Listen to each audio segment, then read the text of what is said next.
In the IELTS test, you hear some recordings and you have to answer questions on them. You have time to read the instructions and questions and check your work.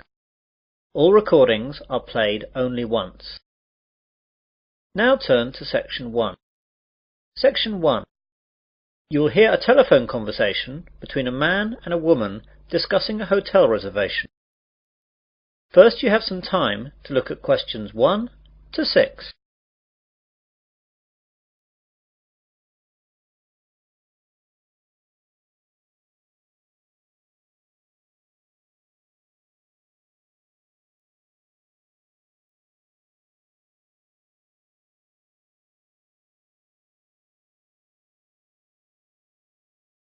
You will see that there is an example. This time only, the conversation relating to this will be played first. Sunrise Hotel. Good morning. Barbara speaking. Hello, my name is John Griffin. I'd like to make a booking for tonight, please. Are there any rooms still available? Yes, there are a few left. What were you wanting? Well, I'm on a business trip, so I only need a single room. Mr. Griffin is on a business trip, so B is the correct answer. Now we begin. You should answer the questions as you listen, as the recording is not played twice. Listen carefully to the conversation and answer questions 1 to 6. Sunrise Hotel. Good morning. Barbara speaking. Hello, my name is John Griffin. I'd like to make a booking for tonight, please. Are there any rooms still available? Yes, there are a few left. What were you wanting? Well, I'm on a business trip, so I only need a single room. I don't think that will be a problem. Let's look. Yes, there's one single room left. Shall I book it for you? Yes, please. That would be great. Right then, let me get a pen. So what's your name again, please? John Griffin. That's JOHN GRIFFIN.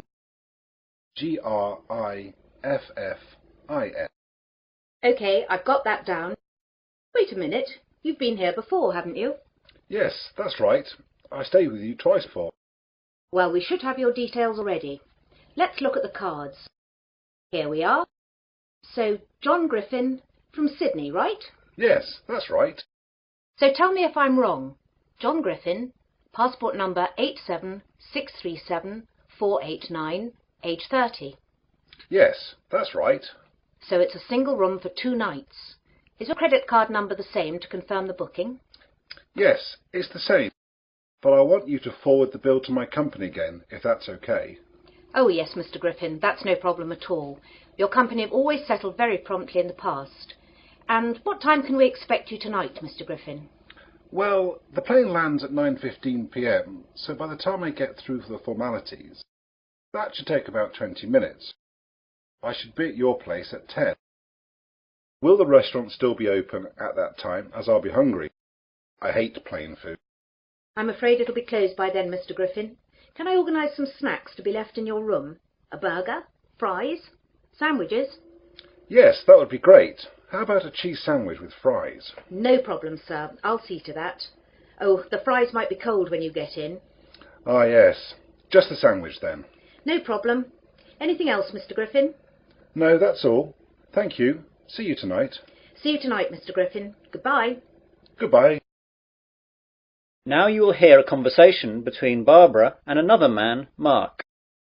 Before you hear this, you have some time to look at questions 7 to 10.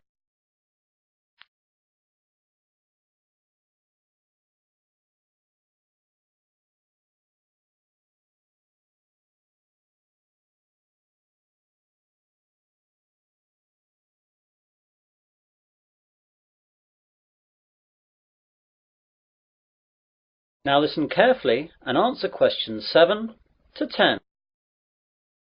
Oh, Mark, that was Mr. Griffin. You know that nice man from Sydney who's been here a couple of times before? He's booked a single room for 2 nights from tonight. Oh, good. Wait a moment. Which room have you put him in? I put him in number 22. Is that okay? I think so. Let me just check. Oh, blast. There was a booking earlier this morning. All the singles are now gone. Oh dear, I'm so sorry. I didn't realise. Don't worry, it's not a problem. We'll stick him in number 34. It's a double room, but it shouldn't matter. What about the price? The double is $150 a night, and he's going to be expecting $100 a night for the single. Well, we don't want to upset him. We want him to come back. Make a note that we'll give him the single rate and that he's got a free upgrade. I'm so sorry, Mark. I should have let him know that there weren't any singles left. No, it's not your fault. I took the booking earlier, but the computers were down. I should have made a note of the booking so that everyone knew. It's my fault. Mr. Griffin has ordered a cheese sandwich to be left in his room too, as the restaurant will be closed when he gets in. That's no problem. Just leave a message for my wife in the order book there.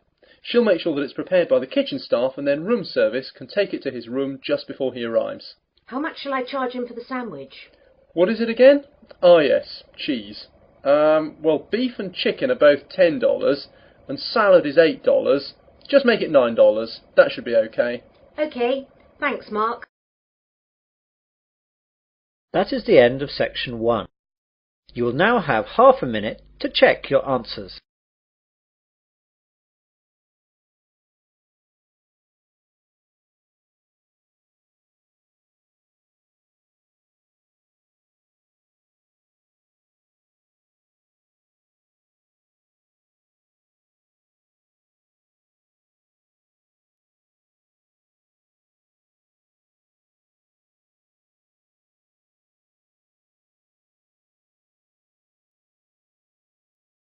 Now turn to section 2. Section 2. You will hear a news broadcast on a radio station.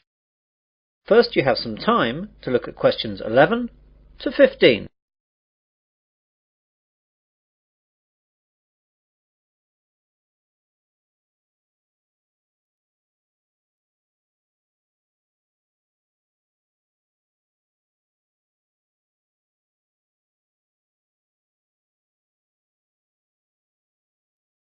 Now listen carefully to the news broadcast and answer questions 11 to 15. Good morning and welcome to 2RC, your local radio news service for the Wesley area. And here are your headlines for this morning. More news from the police into the jewellery robbery that occurred last Tuesday in the centre of town.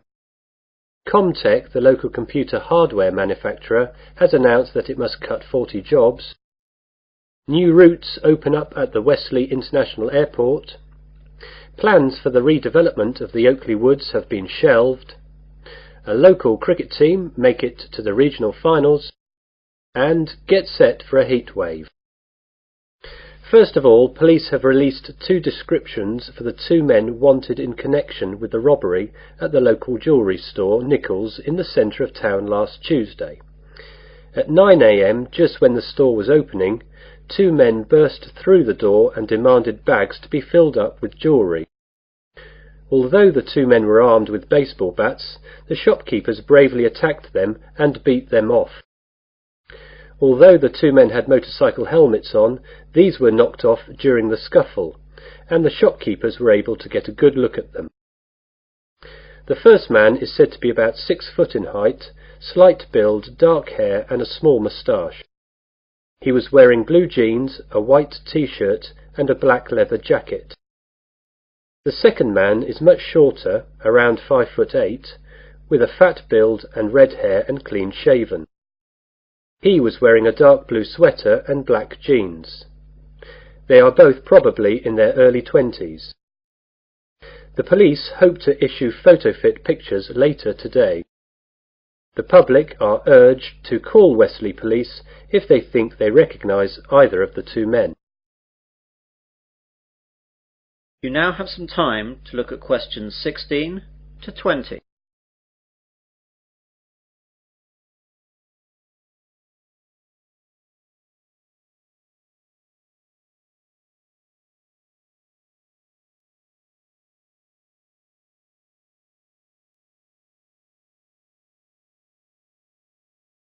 Now listen to the rest of the news broadcast and answer questions 16 to 20. Comtech last night announced that they must release 40 workers. This was blamed on a downturn in sales and increased competition. The jobs to be lost will be a mixture of early retirement offerings and a spread from all departments in the company. Westley International Airport has been awarded by Cheap Air, the new low-cost carrier, 4 new routes into Europe. The new routes will be into 4 European countries, though the details have not yet been released. When the deals have been finalised, this will lead to a significant number of jobs. Environmentalists were delighted this morning by the news that plans by the local council to develop the Oakley Woods area have been shelved. The woods were to have been developed into a shopping area, but opposition from local residents and local environmental groups has led to a turnaround by the local council, and they will now look for an alternative site. Westley Green, a local pressure group, says they are ecstatic that the council has bowed to the wishes of people in the area. Mr. George Finchley, Mayor of Westley, made the announcement and said that the committee responsible took all available information into account before taking the decision, and he hopes that Westley residents are happy that the local council are sensitive to their wishes when making decisions. East Moors CC, a local league cricket club, has made it to the finals of the Sunday League knockout cricket competition. They will play the final at home on Sunday 30th of August against Newbury CC. Go along and support if you're around that day, as you'll be assured a great Sunday afternoon sport. And finally, get set for a heatwave for the remainder of the month of August. Weather experts have assured us that we will have 3 weeks of unbroken sunshine till the end of the month. Great news, but those of us who are experienced with the British weather will most likely greet this news with, "Let's wait and see." That is the end of section 2. You will now have half a minute to check your answers.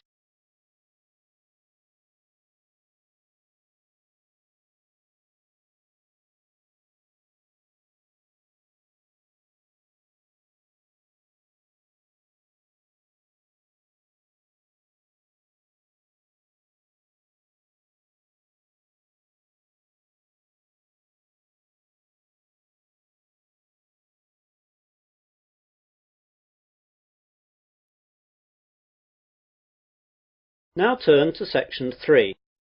Section 3. You will hear an admissions tutor at a university interviewing a prospective student.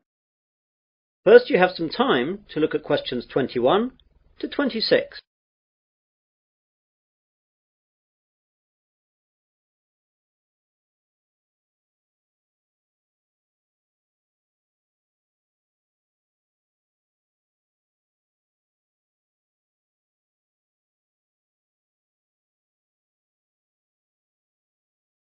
Now listen carefully and answer questions 21 to 26. Hello there, it's Robert Johnson, isn't it? Yes, that's right. First of all, thanks for coming to this interview and thanks for applying to the engineering department of Westley University. This is a fairly informal interview where I just get to know you and find out what kind of person you are. There won't be any technical questions as we've got all your educational background from your application form. Oh, that's good. Now, I know you've applied to us to study civil engineering, so can you tell me why you chose this field? It's a mixture of reasons, really. First of all, I've always been fascinated by building things. Whenever the family was on the holiday, I would always be interested in the local bridge and all that. My father is a civil engineer too, so he'd always be able to explain things. And it was he, I suppose, who really fostered my interest. I'm lucky as well, because my best subjects at school were maths and physics, which are the ones that are of particular use for engineering. So you'll be keeping it in the family then? Yes, my brother wants to do the same thing as well, so you'll probably get an application from him in another 2 years. Great. Now then, I noticed from your application form that you took a year off between school and university. What did you do during this year? Well, I'd like to say I got plenty of work experience, but what I did was travel. I went to Australia for the year and spent the time travelling and working all around the country. At the end I went to New Zealand and travelled around there for a couple of months. What kind of work did you do out there? It was fairly menial stuff. I delivered furniture, worked in a pub, worked in a hotel, and worked on a building site for a couple of months too. Working on a building site must have been good experience for engineering. I suppose so. I mean, it was interesting to see the brass tacks side of things, And a good engineer has to get his hands dirty, my father says. He's absolutely right as well. Now, why did you choose Wesley University to study civil engineering?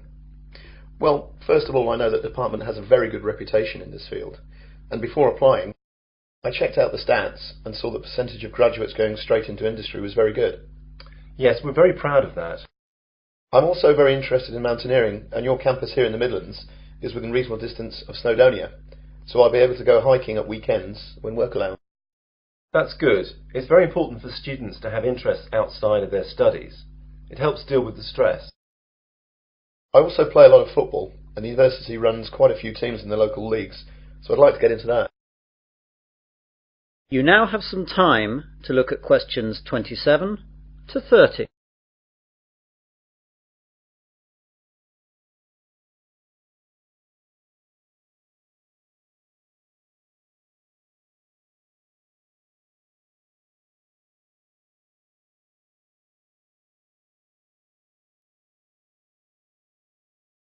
Now listen to the rest of the interview and answer questions 27 to 30.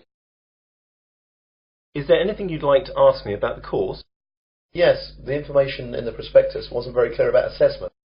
How will I be assessed over the 4 years of the course? Well, as it's a sandwich course, you'll be working in industry for the 3rd year, and there won't be any exams for that year. In the 1st year, you'll have exams at the end of May. You'll probably have 5 papers to sit then. The 2nd year is identical to the 1st year. You have to pass the exams in these years, but they won't actually be part of your degree. In the 4th year, you'll have to write a dissertation of a minimum of 15,000 words, and most people use their time in the 3rd year, when they're working, to use as a basis for their dissertation. So the 3rd year can be spent doing the hard work for the dissertation, leaving the 4th year to polish it, and study for your finals. What will I have to do for the final? There will be 8 papers in all during June, and these will be based on work done throughout the entire course. It's hard and a stressful time, but students usually cope with it. Anything else? Yes, I'd like to ask. That is the end of section 3. You will now have half a minute to check your answers.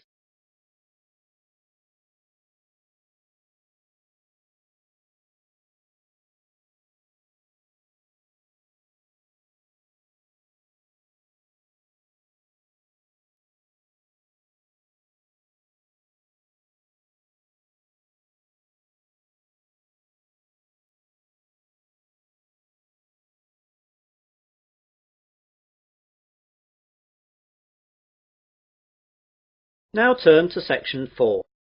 Section 4. You will hear part of a research methods lecture. First you have some time to look at questions 31 to 40.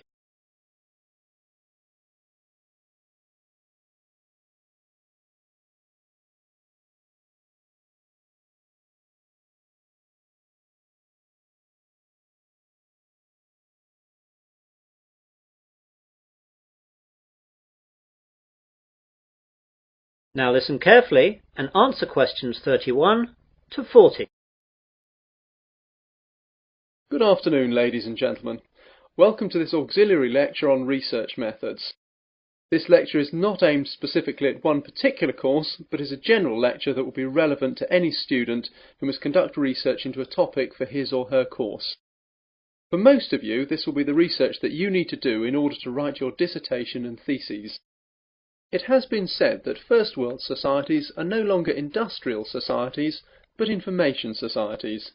That is, our major problems and tasks no longer mainly centre on the production of goods and services necessary for survival and comfort, but rather require a prompt and accurate flow of information on preferences, needs and behaviour. This is why surveys today are regarded with so much importance. What then is a survey?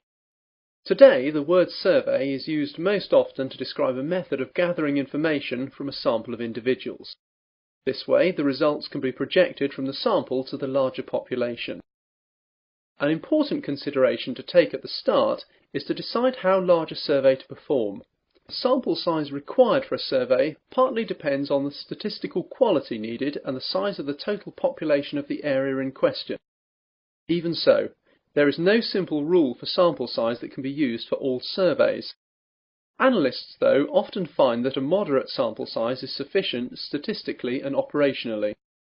A properly selected sample of only 1,000 individuals can reflect various characteristics of the total population, but it is not always needed to sample the entire population for your needs. I'd like now to look at some of the types of survey available to us, and the focus here will be on methods for surveying individuals and companies. Mail, telephone interview, and in-person interview surveys are the most common ways for doing this. The latter can be in offices, homes, or on the street. Mail surveys can be relatively low in cost. A decent response rate, though, is the major problem. Mail surveys can be most effective when directed at particular groups, such as subscribers to a specialised magazine or members of a professional association. Telephone interviews are an efficient method of collecting some types of data and are being used increasingly. They lend themselves particularly well to situations where timeliness is a factor and the length of the survey is limited. For students such as you, though, cost will be an issue. In-person interviews in a respondent's home or office are good when complex information is to be collected. It could involve a great deal of travelling around, though. Street interviews could also be useful as they are easy, but the sampling is not very scientific. We also need to look at the content of our surveys. Surveys can focus on opinions and attitudes, or on factual characteristics or behaviour. Many surveys combine types of question. Questions may be open-ended, such as, "Why do you feel that way?" or closed, such as, "Do you approve or disapprove?" The questionnaire may be very brief, a few questions taking 5 minutes or fewer, or it can be quite long, requiring an hour or more of the respondent's time. Also, because changes in attitudes or behaviour cannot be reliably ascertained from a single interview, some surveys employ a panel design, in which the same respondents are interviewed on 2 or more occasions. There are also certain ethics to be looked at in conducting surveys. Some of you will see that the information that you will compile is of value to companies operating in that particular sector. Therefore, you must always bear in mind a few guidelines. Surveys should be carried out solely to develop statistical information about a subject. They should not be designed to produce predetermined results or as a ruse for marketing and similar activities. The industry standard for all reputable survey organisations is that individual respondents should never be identified in reporting survey findings. All of the survey's results should be presented in completely anonymous summaries, such as statistical tables and charts. That is the end of section 4. You will now have half a minute to check your answers.